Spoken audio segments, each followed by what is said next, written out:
and gentlemen, welcome back to Bowls Breakdown Podcast and episode 16. And today we have two really special guests for us because it's the start of our Children Bowls initiative with the two local schools. And I'm not going to introduce them, I'm going to ask them to introduce themselves for a change.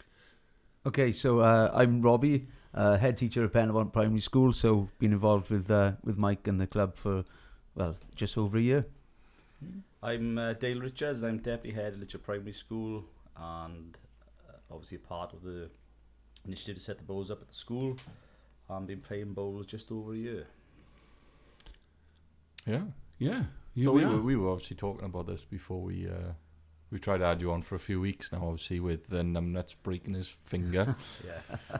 It all went to pot. So we finally got you on. I think he was just frightened of that little trophy you play for, Dale. I think that was like the reason. He I could have beat him with my left hand, to be fair. But no, it's your right hand's your strongest, Robbie. You know, it's nice to have you guys on, and especially with the way that bowls is going at the moment, and we've talked about it a lot over the last several years, and even more recently with getting more kids involved and having something that two people we know that will help us get bowls into schools is a huge starting point. So we always start with our guests where bowls began for them, and we are going to go on it with you two because I think it's a big part of how it became so successful for us, how we managed to get bowls into schools and be able to do the initiative we did. So Robbie, how did bowls start for you, bud? okay, so I imagine it's quite a similar story for the pair of us, to be fair. So Dale, we were out one day for a beer, and Dale said that he had a contact who's up in Croeseru, who was short of players, and we'd never played prior to this. And we said, let's just go and have a laugh, see if we enjoy it. And this was not last season, it was the season before. So we went up and we absolutely loved it. So we ended up playing 5 matches perhaps at the end of the season for Croeseru, wasn't it? Yeah, Croeseru Bowls Club. So after that then, we the travelling was a bit far to stick to Croeseru, and with Bridgend on our doorstep that we thought we'd inquire and come on down to you guys. And it was a bit by chance then, right? Because then you obviously 2 seasons ago you said, and then last season, before the start of the season, I contacted Dale, I think originally, and said, Dale, look, I'm playing bowls. I want to do a schools initiative because the kids, my boys went to Litcher School. Would you entertain us coming down to school and doing some bowls?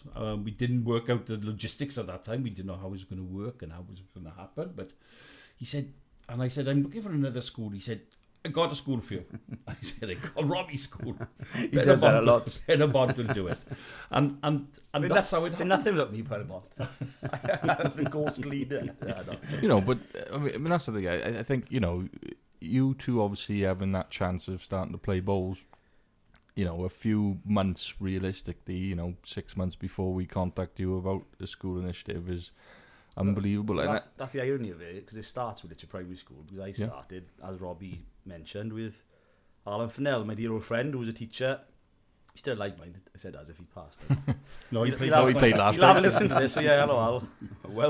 Welcome to Alan. So I played a few years ago with him, and then, as Robbie said, we were talking about it. He needed players, and we sort of filled the gap and really enjoyed it. And then, it sprung then from the fact that Mike had got in contact about the schools, but also it's all about grassroots, isn't it? Yeah. So we work in schools where children are sometimes engaged in sport, sometimes not. There's lots of different types of children, and we're in an age where not everyone likes football and rugby. So the opportunity to start something that is inclusive, because you haven't got to be physically super fit to play it. That's what attracted the schools, I think. Yeah, and that's why you took off. We obviously came down. We've done 2 years now. Our first year we came down was more of just a trial and error for us because, again, we didn't know how we were going to run it. We didn't know what was going to happen. And I think the first session we had down with you lot, we had about 20-odd kids coming in to try it out and play it, and they all seemed to love it. Some stick to it, some don't, but when they're there engaging in it, they kind of did take part quite well, and they were all listened very well, which was... I think it's quite a calm, relaxing game. So in terms of behaviour, so you were running a session, you guys, some of them with no prior experience working with young children, running a group of 20, 25 children, some of whom are quite challenging in a sort of enclosed environment. It was incredible to see really how well they behaved, how much they enjoyed. Yeah. There was a couple of other things that happened at the time because, and I do apologise, I can't remember if it was Pontyclun or Llantrisant, indoor short mat will go in and they were folding. So I'd put something out on Facebook about I'm looking for a short mat because that's what we took into Litchard was 2 short mats. And still have them there. They're still there. Yeah, still have them there. Under the stage. Yeah, so stage is gone now, is it? Yeah, well, the children are asking when are we going to play next. So they still, so we're going to get some bowls next. And then obviously we contacted you, Rob, and you were going at the time down to the Halo Recreation Centre. Yeah, so good indoor. Pretty much what Dale said. So with the children we have in school, we're all about giving them as many opportunities as possible to experience as many things as possible. So every Friday morning we come off curriculum and we put on a range of different activities for them, from kickboxing to swimming to tennis lessons, French, cookery, all sorts. So we were able to contact with yourselves and fit in the bowling into that offer for the children. And like Dale said, they've absolutely loved it. And a big shout out there to Algor Indoor Bowls Club for allowing us to use their facilities for an hour a week, which was great. And we had lots of helpers. Not qualified coaches, and we weren't coaching the kids. We were just introducing them to bowls, really, to give them give them the basics and just kind of let them chuck up wood down a runway, basically. Isn't it? I think that's an important point, really, though, is to for those who are listening, massive thank you to people who give up their time, really, because time is money, isn't it? And to get something off the ground takes a lot of time and a lot of effort, and lots of people have been involved in this. And you won't get that in all sports, people are not that generous. No, that's kind of the hard part with when you've got clubs that need memberships but don't have the members. They don't have the right, they don't have enough people to do stuff like this sometimes. That's right, yeah. We're lucky as a club because we got a lot of members. Yeah. A lot of members were bought into, let's get youngsters involved in our club. As you say, Mike, not a lot of clubs can't do that. Yeah, and you need the right people as well. And, we ummed and ahed about it, and it's like, would we ask this person or this? You kind of need a good mix of different people and the right people to go into schools, especially dealing with 9, 10, 11-year-olds. Yeah. You're never gonna have, if you have someone who's a bit grumpy and miserable and thing, they're not gonna listen. Mike's done all right, doesn't he? Craig came once and all, despite being grumpy and miserable. I gotta say though, Craig actually works with the children every Sunday, and he's really good with the kids. I call him Mr. Mike Grumpy, but he's my Mr. Grumpy. Yeah. But with the kids, he's absolutely brilliant. And obviously from that, we've picked up children from both schools. Yeah, and also, I think the word has spread. Yeah, well, people from outside the schools, friends of kids from the schools have come along. Let's kind of talk about it kind of in a linear way, right? After the first year, right? Did you educate him? I did teach him only maths, so I didn't teach him English. My linear is a kind of maths word. Oh yeah, it might have been that lesson in year 5.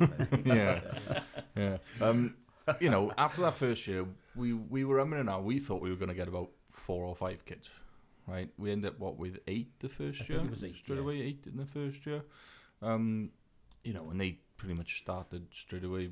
We obviously basically came down to coaching on Sundays. Nothing was there from. The 8 weren't all from the primary school, though. I think we picked up about 4 or so from the primary school, and we picked up a couple of, about 5 or 6 from the primary school, and a couple of other people as well. Yeah. And then it just kind of, it was just, we were just Sundays and that was it. There was no real way of kind of getting anything early doors. No. And then we obviously kind of was like, where do we go with this, right? Because we set up then, that was this year you set up the academy? No, it was last year, yeah. Following the school's initiative, we... I put a letter to the directors asking them to consider setting up an academy, and we were lucky. We had a lady who husband had recently passed, and we thought that the Roy Martin Academy was, because Lil had done a lot of coaching and Roy previously with people in the club, and we thought the Roy Martin Academy was an apt name for our new academy. Directors approved it, and the rest is really then moving on from there. Yeah. I think the first year, apart from the efforts put in, the big thing was the first year broke what you might call the taboo of bowls, I suppose. Yeah. Because people still make fun of me. I played old man bowls. Yes. Yeah. But for young children, it was a taboo.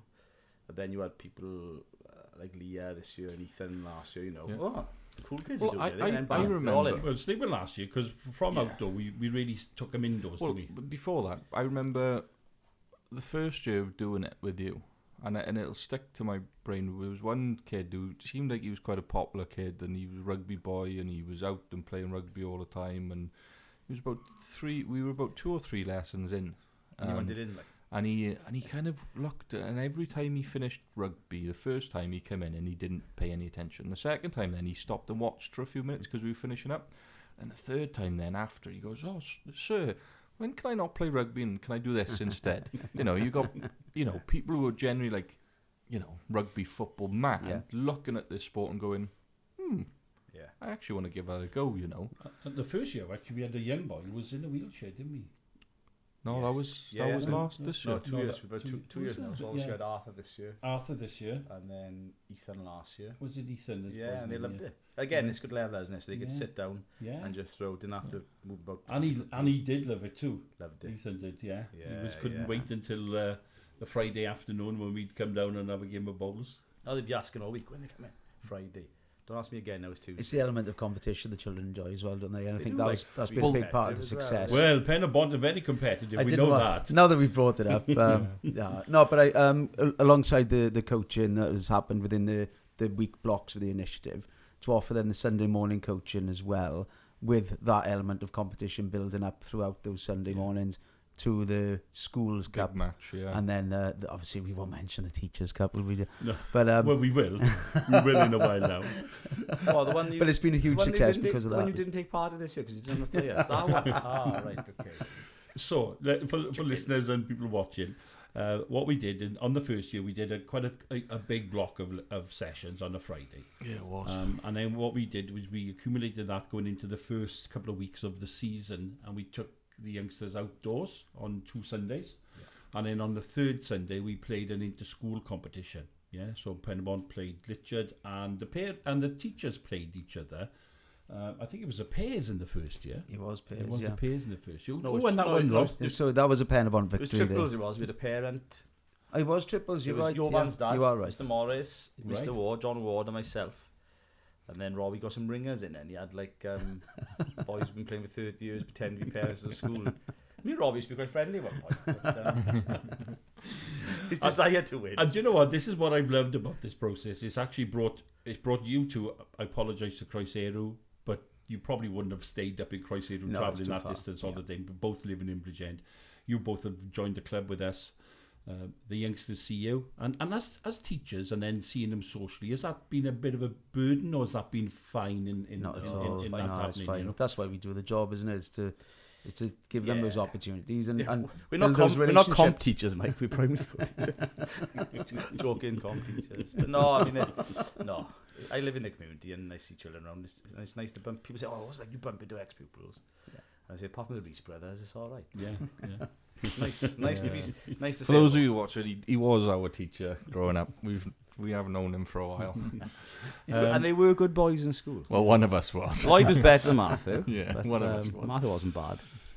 So, what was the feedback from the youngsters that first year? Was that a genuine enjoyment for the game, or was it just, it takes me out of doing a lesson sort of thing? No, not at all. I think the numbers the second year prove how successful the first year was, in that more and more children wanted to participate in their own time, not just attending during the sessions they had to, if you like, but on the Fridays if they were in that group. But we had, from having 3 within the first year who were attending, I think we had 7 in the second year. I know Litchard had far more than that, and so it's building and building, and obviously hope is that next year it'll be bigger again. Yeah. Okay. I think with our school, Robbie's do their morning. Was it a full day out to curriculum? Morning. In the afternoon, they'd be trying to have. Well, years ago, Matt, as you remember, it was just rugby, football, or netball, and netball.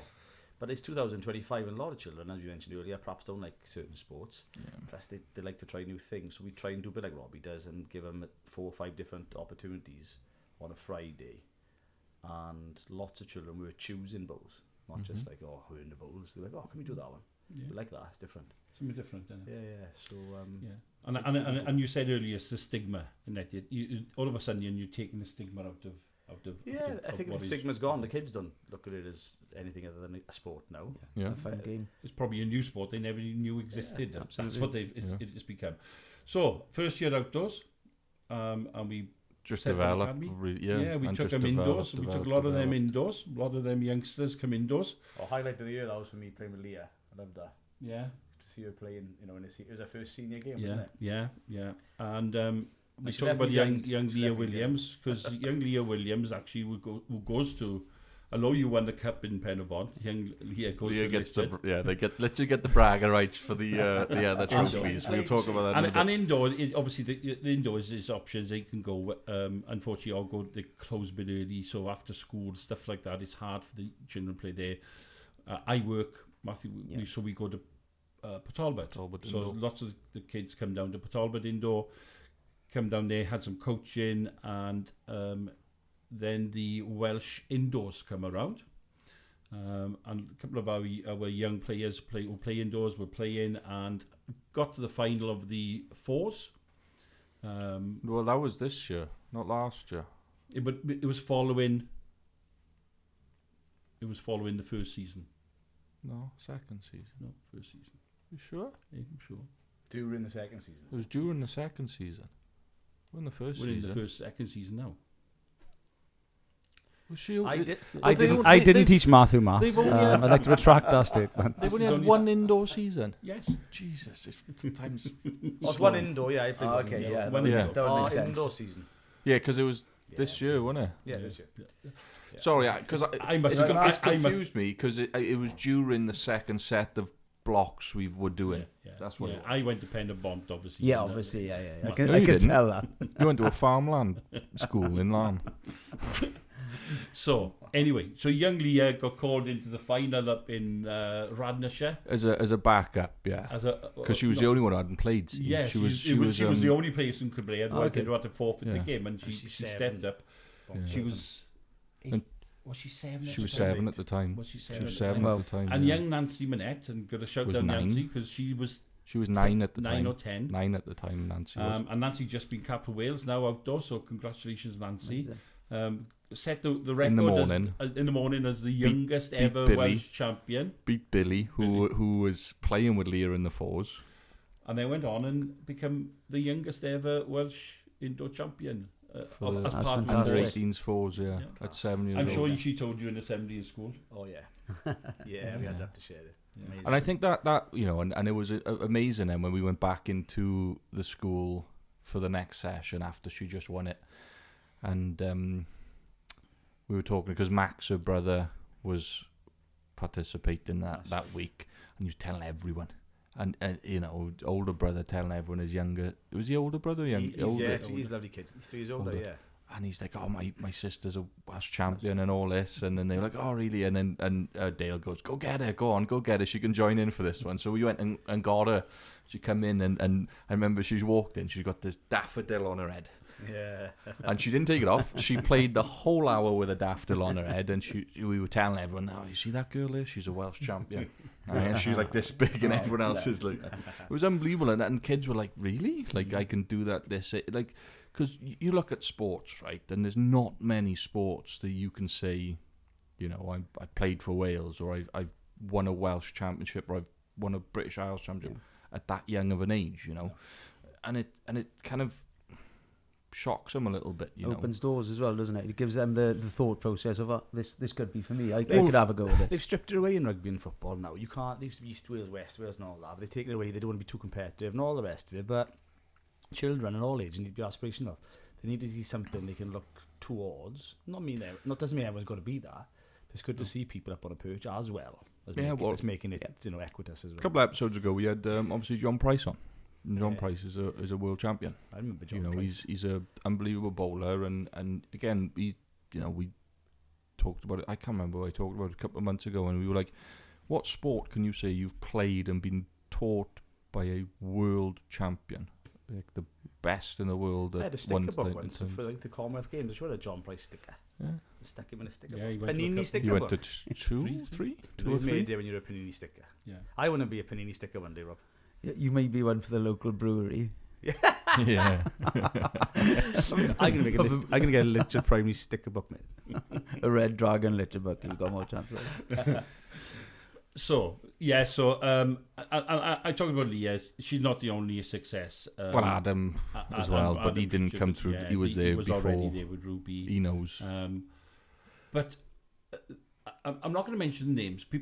Youngsters have come to the club and joined the academy with clear lack of confidence in themselves. And I've seen individuals develop so much over the last 12, 24 months as a person. And that is so rewarding, just knowing that you're giving that child, maybe they do nothing else apart from that one thing a week. They don't do any other sports, but that one Sunday or one Saturday, they come out and they engage and they do something for themselves, and that's been hugely rewarding for me personally. Another one was this year. Obviously, we finish indoor, we come back out, we come back to the schools. We did a shorter program this year, though, didn't we? We did. We did a 4-week stint, which I think was a better way personally, because it is time consuming for just volunteers to get them coming in. Sort of, I think we did 6 or 8 weeks last time. 4 weeks was fine. On a Friday as well. It's a big ask, really. Yeah. Well, the bigger one, you kind of run out of things to kind of introduce, and it just goes into like drills and more concerning stuff. The 4 weeks, you just get them throwing a bowl properly. And that's what it does. It takes those 4 weeks to get them throwing a bowl, and you kind of do some fun little things in between, and that's And then you take them outdoors. Give them a flavour of it, and then they perhaps want to attend to have some more. Then. And what blew me away then is when we went outdoors, and I think it was the first weekend. It was something like 31 children turned up, and it was like, wow, what's going on? We'd gone from 8 children to 31 kids who come along to try it. So the nail for us as a club then was how many are going to buy in and become members and stick to the game. And we currently on, I think it's 19 kids. And 18s. And we got my 3 little tigers who are at 5 and under. So, that's amazing. 21 young children playing. 22. 22. You didn't come to my school. Good math. And... Rob, it's summer holidays, Rob. We're coming up. This is supposed to be people are supposed to listen to this and enjoy this. Black, some chalk out there. We're marking work here. That's why I had it in black, as a math you could do his add-ins and sums. Verbal feedback. Yeah. It's just being around teachers. You kind of go into this I can't get anything wrong type thing, innit? So yeah, 22 total, 19 under 18s and the 3. Yeah. There can't be another club in Wales who's got that many. Well, I know there's clubs trying, and we'll go on to a couple of clubs who are trying to do the same thing. But what I want to talk about is the championship this year, obviously, but there was no teachers one because you hurt your hand. Yeah, so I managed to fracture my finger, and it was, I thought it was dislocated. So I had... an operation, you reckon? All of a sudden I was fixed. You had to give me the game. I played with it, thinking it was dislocated. It was still aching after a couple of months, so I went and had an x-ray on it. And it fused because it was actually broken. But I was waiting an operation, and I've got full movement back. But the most important game was the children's game. Absolutely. And actually, when we said, well, I was pestering you the week before when I... Oh, you do pester me. Yeah, you do. How many have we got? How many have we got? Have we got 4? Have we got 4 each? Have we got enough for a game? I think we had about 24, I think, turned up on the day. Yeah, there was lots there. There was 8 played the top end. Another 8 played the bottom in a second sort of match, and then there was a couple of others who left behind doing things. So, what a game that was, though! And then the main match was absolutely class. The wire, didn't it? He went down. Last bowl, wasn't it? It was, and you know what? If you'd have videoed it and put it on television, it was so excited. the banks was covered with people because parents had obviously come down and they were cheering and shouting. And I think your player, a young girl, had the last bowl and you had one left. And your player drew shot. I can't remember her name. That's right. Was it? Was it Amelia? Yes, it was Amelia. Good memory, Mike. Yeah. Because she's actually joined the club as well. And then Skylar from my school. Then Skylar from the last one of all. She used to go to Richard. She did. I pinched her for her bowling ability. She drew in and won the game. Unbelievable. and you know what? If that was bowlers watching the game, it was absolutely fantastic. It was really fun for them, and they were jumping up and down, but in good spirits, because I know you two have the banter. But in good spirits, the schools all had photographs together and enjoyed it. And the trophy went back to Penabont for another year. Every school I could lose to and be like that. Is it? Oh, yeah. There's not many. If I'd been Oldcastle. Yeah. No, we don't. Or Pencord. We won't, I was going to say we won't name names, but you're blood on the tracks. He's in there. Straight into it. I'm joking. That joking went in quick. Yeah, so I do want to talk about a little individual law, and I hope I'm not saying, but we did mention his name, young Arthur come along.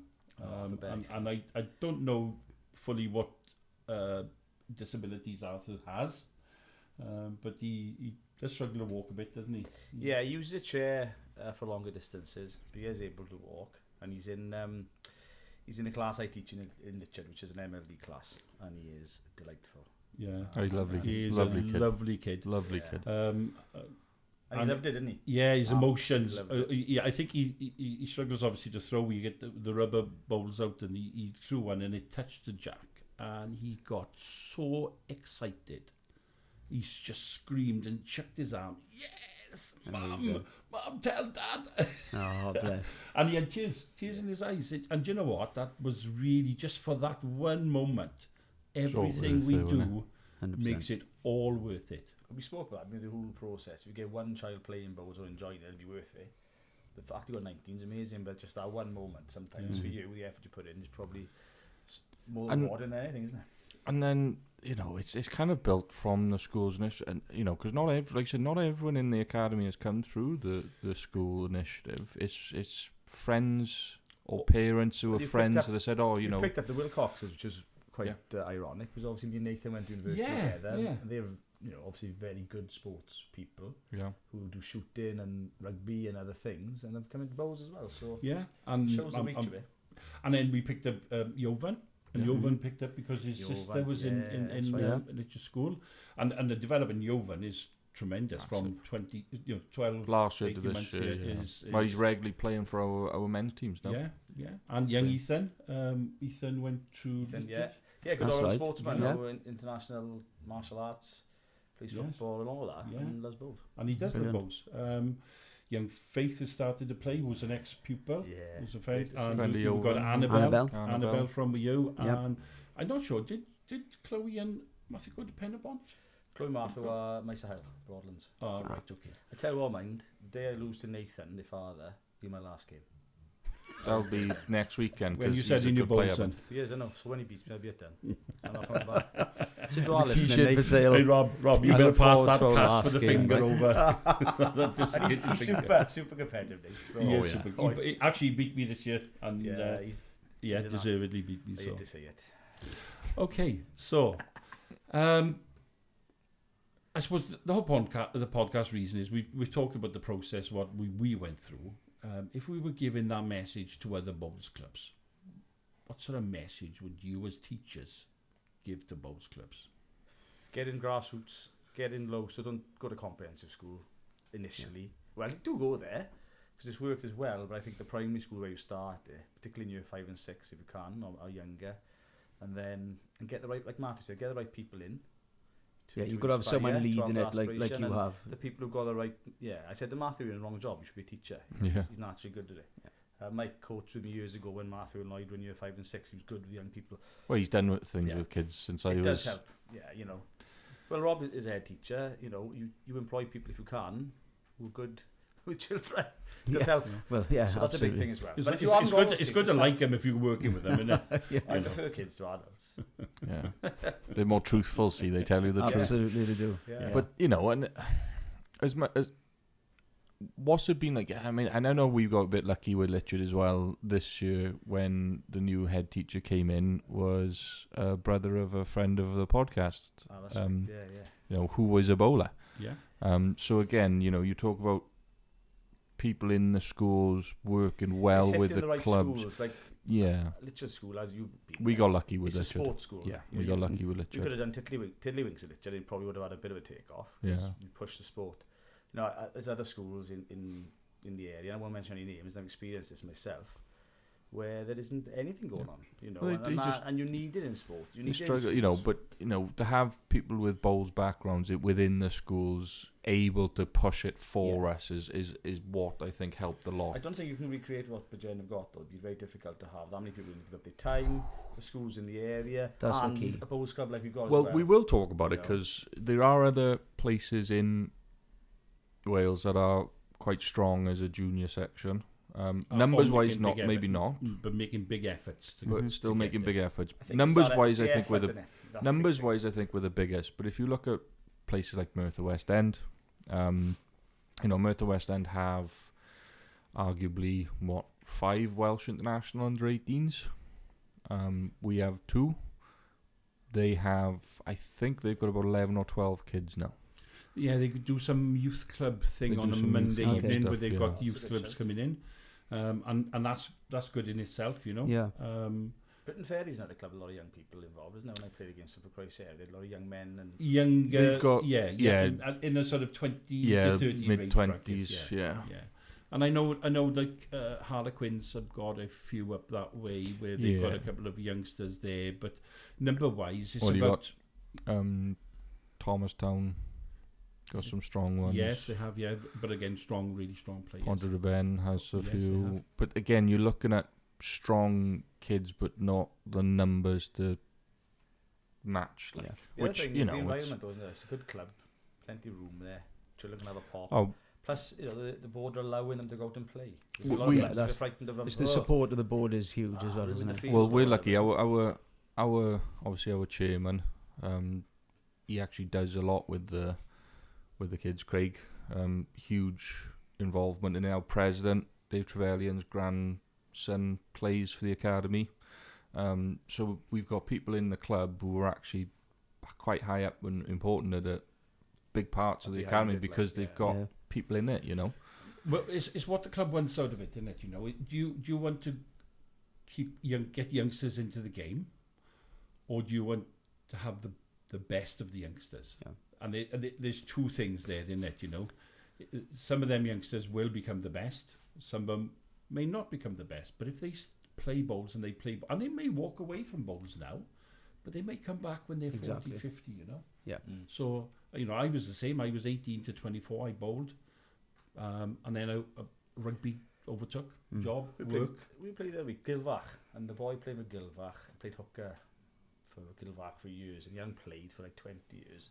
You just come back to it now. So there's a lot of that. People start, have a good flavour of it, and then go back to it. And that's important as well. So people are walking away from it. It's not the end of the world, is it? No, it's one of those sports you can play, you know, when we'll talk about when Leah played the indoor finals, right?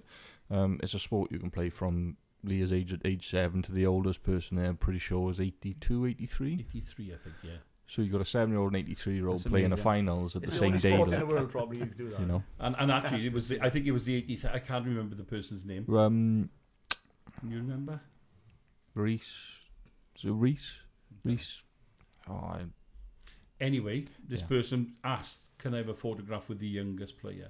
Oh, that's lovely. Because, you know, and that's great, isn't it, you know? And there is a picture on, I'm pretty sure there's a picture on Welsh Bowls of the two of them together. That's class. Yeah. You know, when you look at it, and especially with, you know, Leah's had some cracking people to look up to. I mean, she went to obviously the indoor development days and had Amy Williams take a big, you know, step into helping her out. And Amy Williams is Welsh ladies captain, you know, one of the best women in Wales, you know, players wise. You know, so you get regular coaching as kids from high quality players, and you get to play with high quality people like almost every week. You get the opportunity to meet these stars, I guess. Yeah, in they are. Sports you won't get that way. No. Like, No, you're not going to see, you know, Welsh footballers if you play football. Well, the crazy thing, and this is how crazy bowls is, because it's not technically a professional sport. There's no professional bowls players. No matter what titles you win, it's a semi-pro sport, and that's it. At even the highest level, it's not considered a pro. The world number 4 player, right? The 4th ranked player in the world at the moment is the same guy that gave us the stickers for our bowls club. That's it. On the window. Really? Yeah. Ross Owen. He does sign and stuff. He does signs and stuff. Okay, yeah. He's Where did he play? Ever played against him? he plays in Harlequins. You don't want to play Ross. No, you don't. No, Cairo we played against. He was Welsh. You struggled against Robbie. No. We played against somebody who played for Wales. I've been out for a year. Cairo boy was a decent player. Kyra. He was good. One of the Hookins boys, is it? The young Dylan? boy? Dylan? Can't remember his name. Dylan Hawkins. Dylan No. Hawkins. Might be Dylan Hawkins, yeah. Not sure. But you look at that. The 4th ranked player in the world is down our club helping us get signs and stickers for our branding and stuff. It's like you wouldn't get say Tiger Woods 10 years ago coming down to our local golf club and going, what do you need, and fixing cars or doing. You just don't get in any sport. No matter what sport you pick. Ross would like Tiger Woods' money. Yeah, well, I think we'd all like Tiger Woods' money. It's like it's nuts, and that's the kind of sport you're in. If you get into bowls, you will meet and play alongside some of the best players in the world, and you won't even. It's like no big deal for them because they're so used to it. It just dawned on me. You're talking about Ross, and dawned on me, and you mentioned Amy before that, because Ross and Amy work with somebody in the local council in Caerphilly. Yeah, and they do a lot in schools festival. And they had 200 odd kids playing. Once a year they get them playing bowls, which is phenomenal. But it's about retention, and it's a constant thing to keep going on and saying you need to come to transfer them into members and have the buy-in. Yeah, definitely. Yeah, the thing with bowls is it's hard to start with. The first month it can be quite difficult for kids still learning motor skills, right? So you're bringing in a 8-9-year-old who's particularly on that indoor mat, it's so fast, isn't it? Yeah. Really you bring an 8-9-year-old who's still learning to actually define their motor skills that haven't really got the most motor skill of rolling. It'll take a good month. So if you're doing it once, they'll kind of can sometimes shy away from it, and that's because they're like, well, I'm not very good. This is art, So that's where you gotta, kind of keep it going, and then they realize, it's actually. I've got it now, when they can just develop their skill from there, really. Okay. So schools and maths then. Short maths the way to go with schools. Yeah. So absolutely. How many? Obviously, I can't remember why we didn't put a short math into the school with you. Was there a reason? Storage, really. Storage. Okay. Because our school hall, it doubles up as our canteen as well, so there isn't anywhere to store it. So we go external for our Friday mornings, and we said it'd be easier to use the and that's fine. Well, we shorten that anyway. We go halfway, so we'll only do half. What is the storage commitment, you reckon, for a school if they had a short mat there? You've seen the mats now. We've got a room. It's a big hall, isn't it? So there's plenty of room there. So I don't know. It depends. It really does depend on the size of school. Like Penmont is a medium-sized primary, but it's an old building. But they're about 6 foot wide, as in width, 6 foot wide. 6 foot wide. Yeah. It's like a and the depth is about less than 2 foot, and height is probably less than 2 foot when they're rolled up. Yeah. So actually, most schools, I'm not saying all schools, but most schools would be able to house a short mat somewhere. Definitely. Yeah, we probably could as well. And I think it was the other factor with that was on a Friday morning, our hall is used for one of the provisions. I think we have mindfulness and yoga in there, so we'd have to have got rid of that to accommodate. So that's why the other reason why we couldn't. But it makes sense for you to go into Argu. In my head, listening to all that, you've got other things, and as a school, you want to be able to provide a number of different things. Yeah, range. Yeah. And going into the indoor, we shorten it anyway. Like it's a short, so it's quicker. But like I said, it's not about making them good, or it's about getting them involved in it and starting it. Yeah, and my point was that most schools, not all schools, could house a mat. Definitely. Oh yeah. Yeah. Or find a way to get. Yeah, definitely. Or do an alternative. Yeah. And not everybody has the luxury of being close to a leisure centre which has got a bowls hall next to it. Because there's very few indoor bowls across. Yeah. But we're doing it indoor during the winter, right? When the school starts, well, you got to because it's September through when.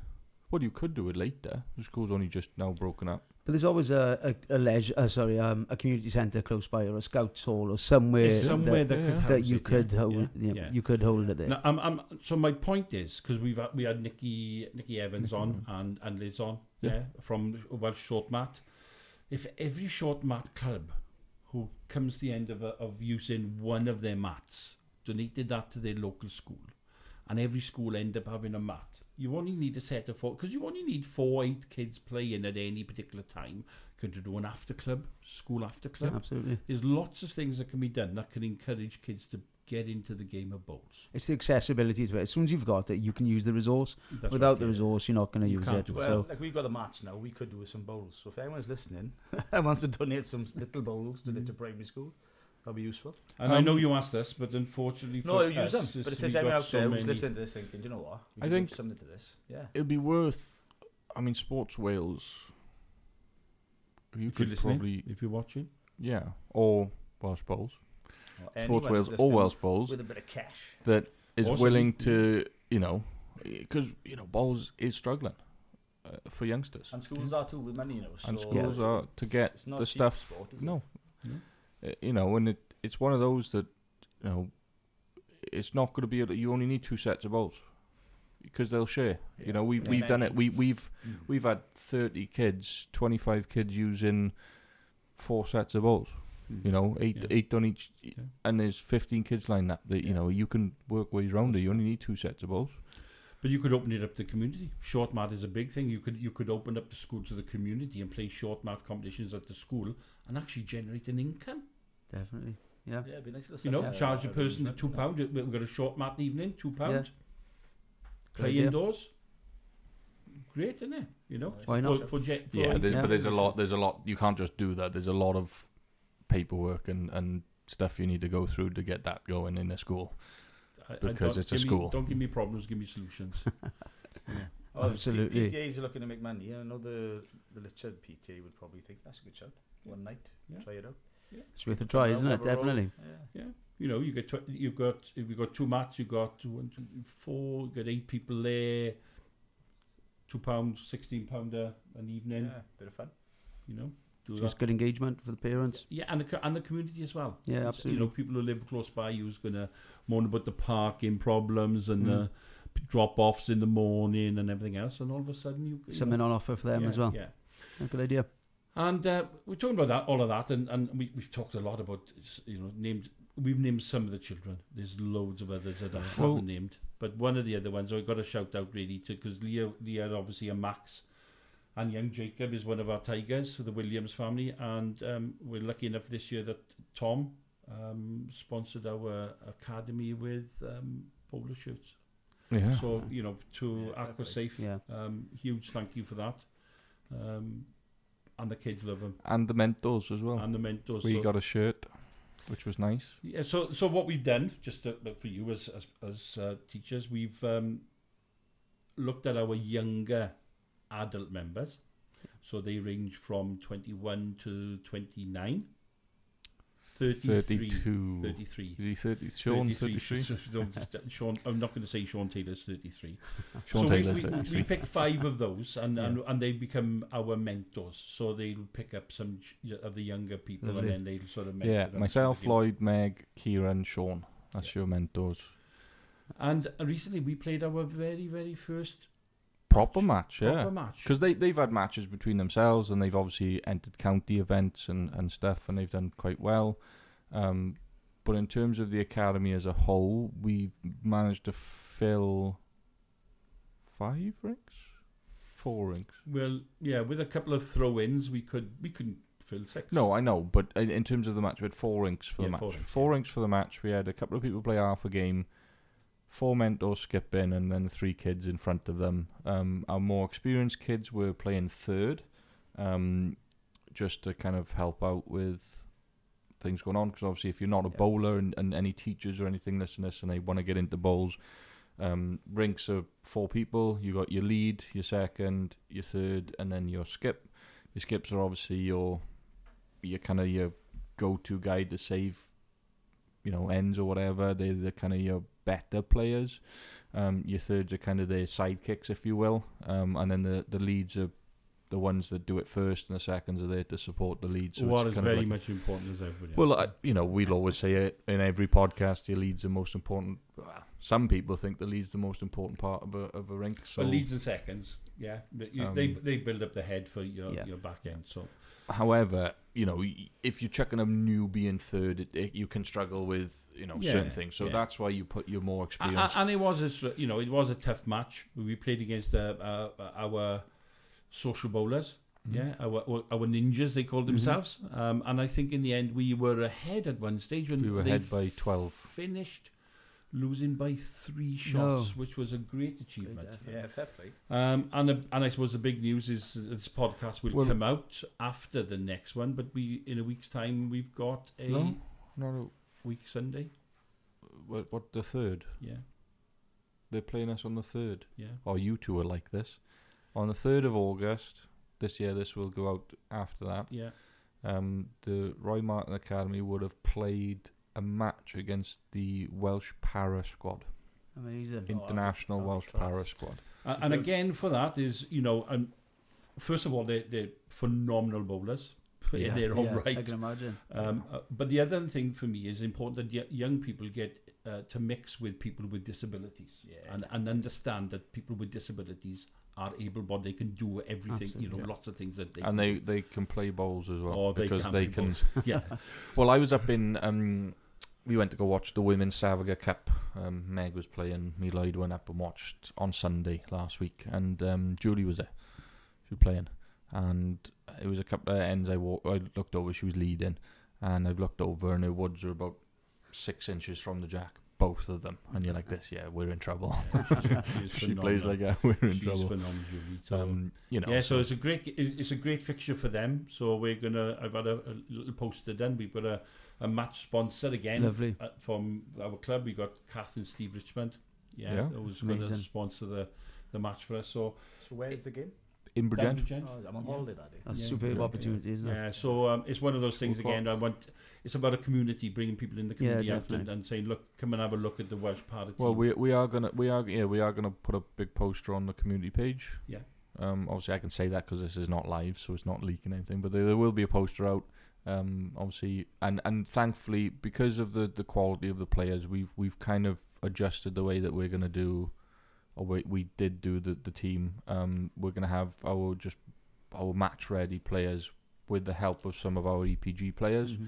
They're going to step in to help teach them reading heads, why shots are played that way. So you're more in depth stuff now. They're 2 years now into the second year into playing. We've got a couple of very strong players stepping in to really help. We've got Craig, Jim, Mark, and Ken Taylor. How can I forget Ken? Ken's playing with me in it as well. So they're stepping in and they're going to help obviously the kids with, understanding the game a lot more and stuff like that. So, I'm excited. Obviously, this is going to come out after, but I am excited to play that because it's a good way of saying to the kids, listen, it's not about winning this one. It's about learning from high quality players, and then it also, like you said, it also teaches them that high quality players can. I don't know who's going to be in. John Wilson is one of the main people in with the Welsh Para team.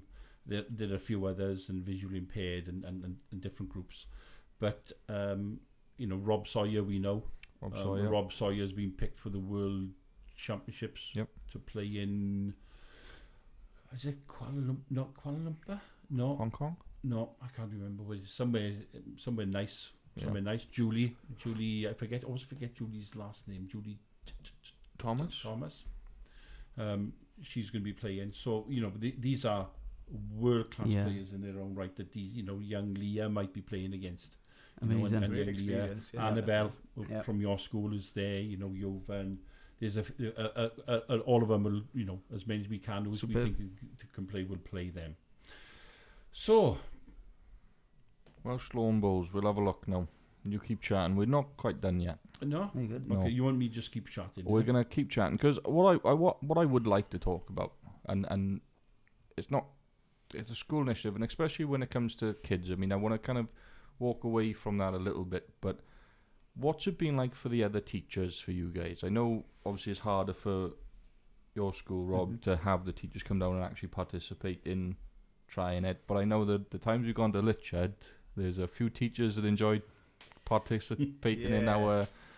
So what's that been like for you? Has it been kind of like a... It's something we could have built on, really. We did talk about catching up in the summer and have a few beers with the Pen and Bonds That's right. boys. So, yeah, John O'Ward and a couple of staff love this sport, very competitive. So, yeah, to have a little roll in the hall now and again, it does get a bit lively. But, I think it's something we can build on, actually. Yeah, and and again, if we want to talk to you guys mainly for the kids, but especially just for clubs that are struggling a little bit, you get one teacher involved, you're gonna get a few more interested and looking at kind of, because they're not going to say no. They're going to be like, well, I'm working all the time. It's on my time. I can go down, have a roll for an hour or hour and a half. And I think the only problem with bowls is, as we touched on earlier, people are so committed to it.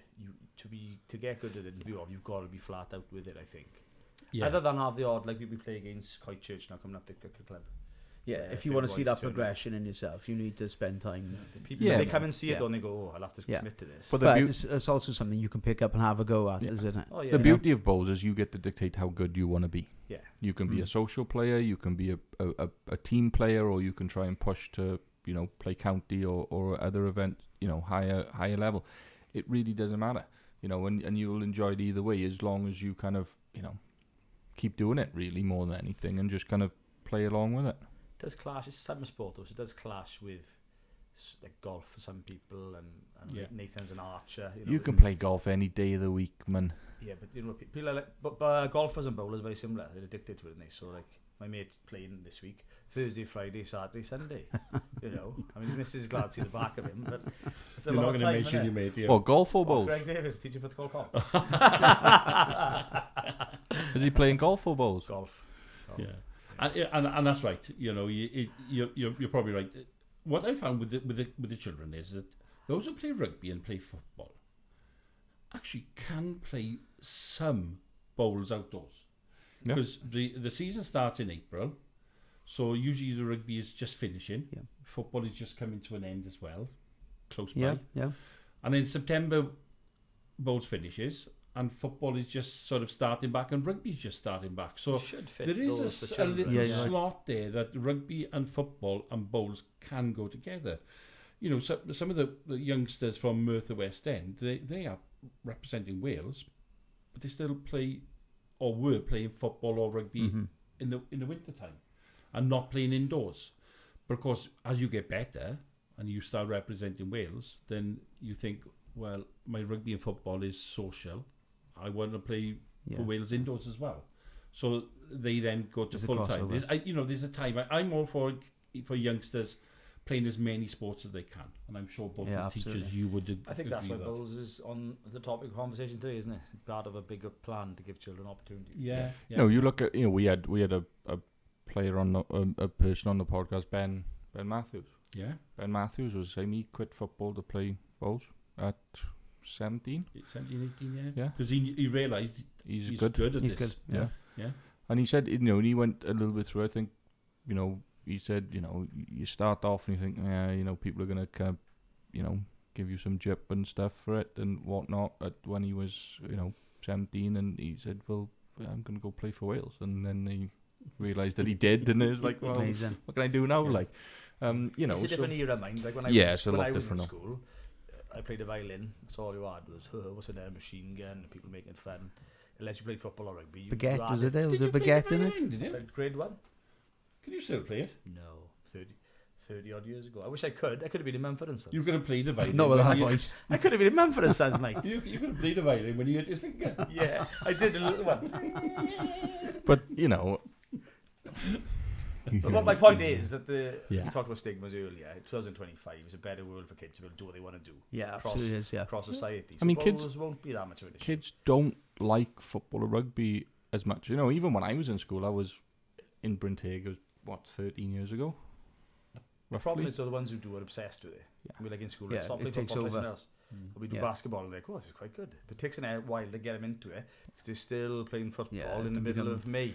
Well, Yeah. Well, I remember at 14, I obsession. quit rugby and football at 13, 14 to play golf. And at the time in Bryntegg, there was two of us that played golf. Myself and Mr. Harris, the head of sixth form. Yeah. It was 1,200 people in that school, faculty and things. Yeah, yeah. There was two of us that played golf. And this was 14 years ago. Now, they just held, Bryntegg just held a school golf championship over the last couple of days Yeah, it's in very- Coedmuster. I saw And there was the- about 12, 13 kids playing. And I'm thinking, well, they couldn't have done it for me because I'd have won it on a technicality because I was the only one who played. But, like, it's nuts to see that, like, you get, especially golf, because golf was in the same boat. And I always compare it. Golf 12, 13 years ago was in the same boat bowls is at the moment. It was, people were like, that's weird. But there were also people just starting to get into it.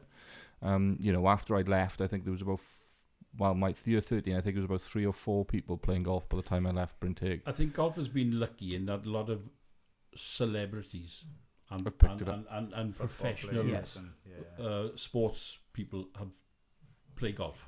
Yeah, Yeah. like your Gareth Bale is yeah, it? you Gareth Bale's played golf, so then it just said a lot of people in football. If Gareth Bale plays, I'll play. You know, Yeah. and Welsh rugby team, they go to the Vale and they go and they play a round of golf, and you see them out in the Lions tour now, and they're having a game of golf. But how many professional sports people play bowls? Is that your stomach grumbling there? Snoring, is he? Who's that? My Dukey.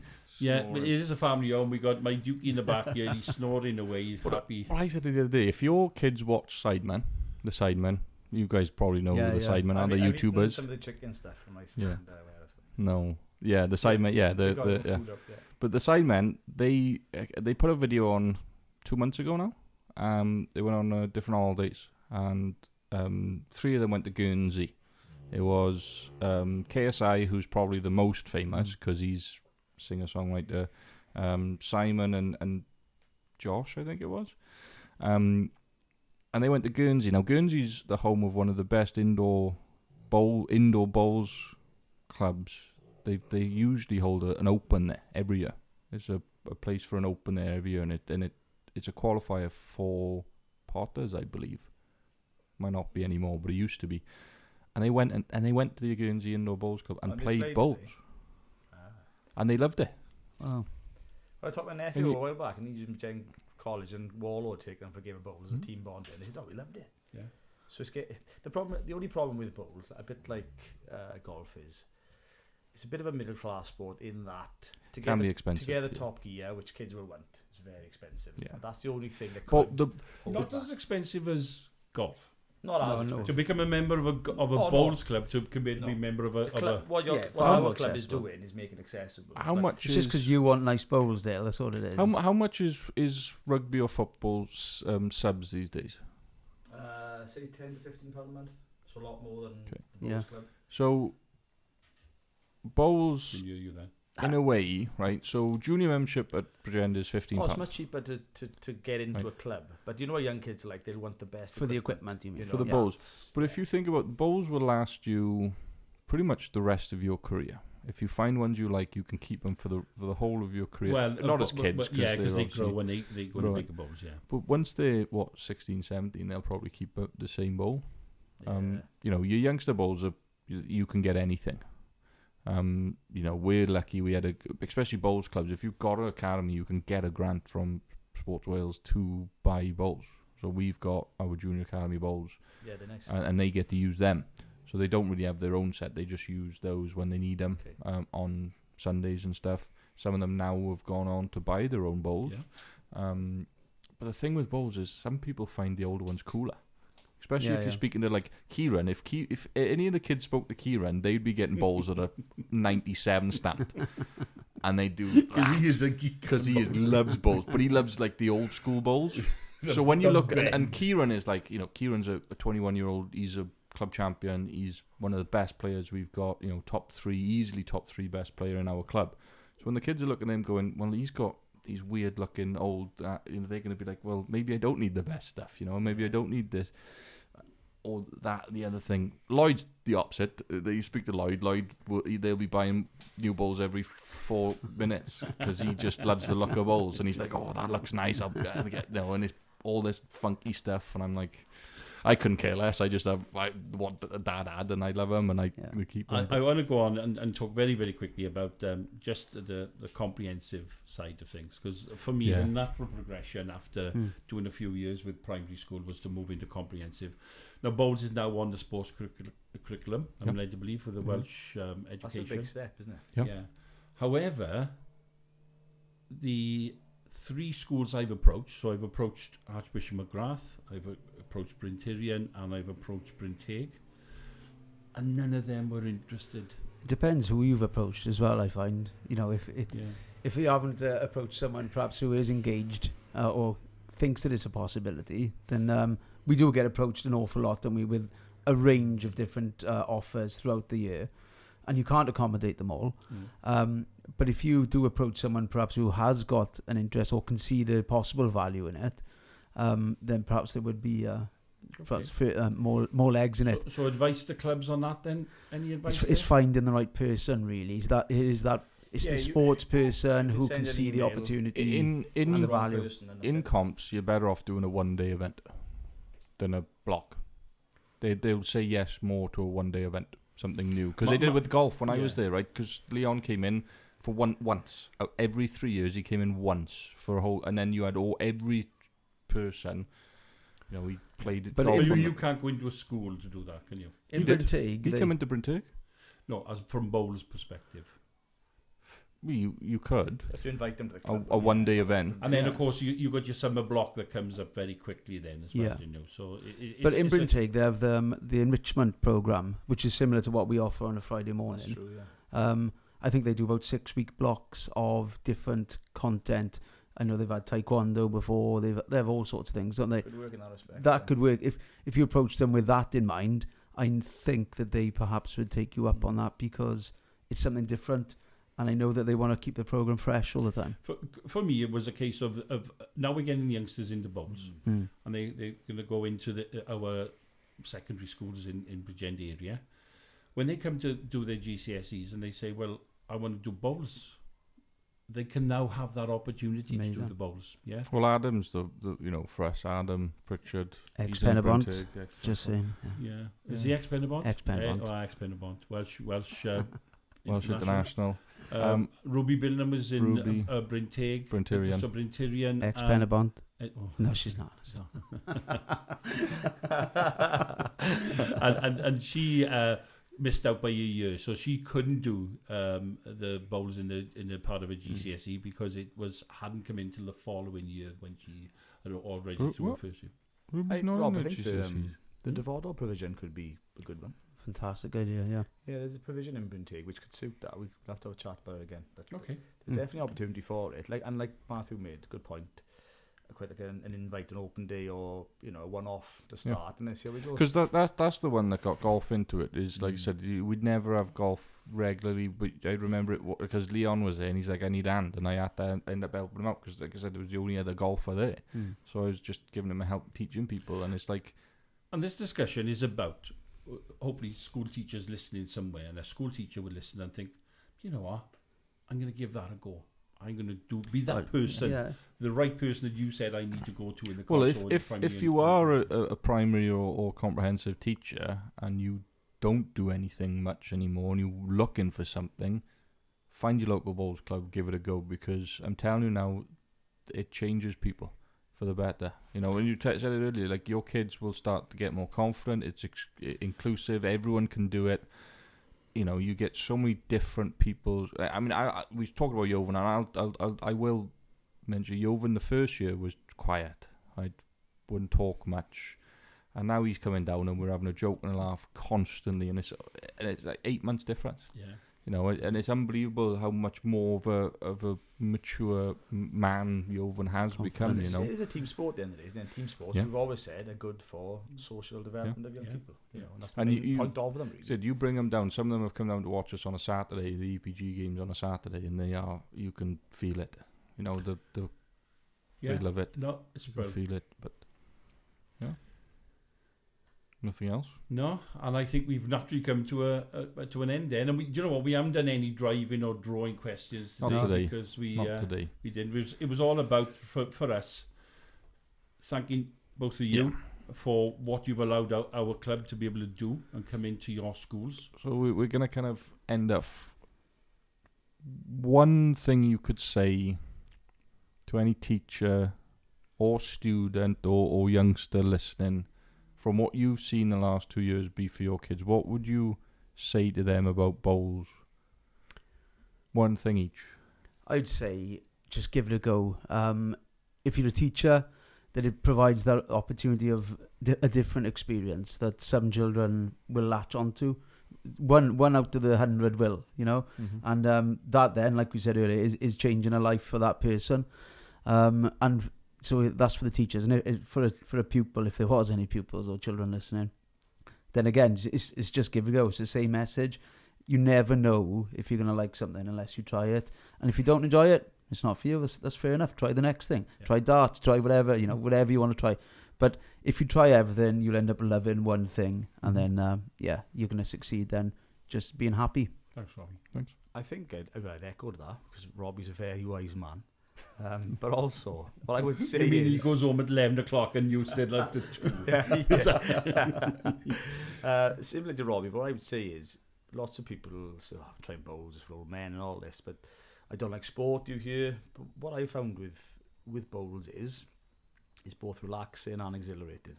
Not many sports like that where you can actually be exhilarated because you made a great shot or because the game's intensifying, but the process of playing it, I'm assuming golf's a bit like it, is quite relaxing. So it's one of those sports that you can't really explain it until you played it.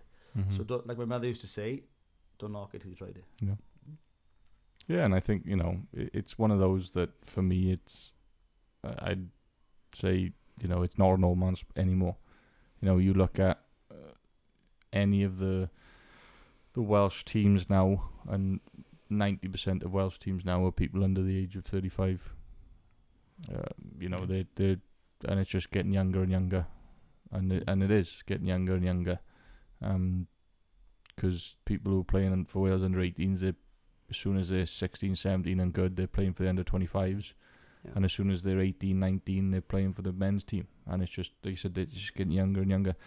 And don't be frightened to go to a club, because every club will have older people who would take you under the wing. I don't think we've ever heard of a youngster start and playing that that almost a legend of the game that plays at these clubs has taken them under their wing. And well, our junior academy match, we had 50 odd people on the side just watching, and that was phenomenal. Amazing. And old people, not as scared as they look, are they? No. Just don't feed them after 10. Ken, well, unless they're Scottish, because Ken took me in for a bit, and it was. But Ken, but you'll always have, you'll always have someone that's going to say, "Come here, we'll sort you, and teach." People are very, when you play against other teams, and the people are quite encouraging. Yeah. Those old guys play with call, and they are competitive. Well, we got Arthur, don't we? We got Arthur, we got Linda, we got Ilis, and Ilis is what, 86? Yeah, Arthur's in 88? Is he? I can't remember. 87? Yeah. Anyway, gentlemen, we've lived up to our motto today. We have talked a lot of bowls today. A lot of bowls today. A lot of bowls. Ladies and gentlemen, if you're listening and watching, thank you very much. Please, on YouTube, still subscribe. Pass the message out that we're still trying to get inroads into talking about bowls. So, gentlemen, sincerely, thank you so much for what you've done for lots of children, and you've given them opportunities by giving them that chance by allowing us to come into school. So, thank you both very much. Yeah, thank you.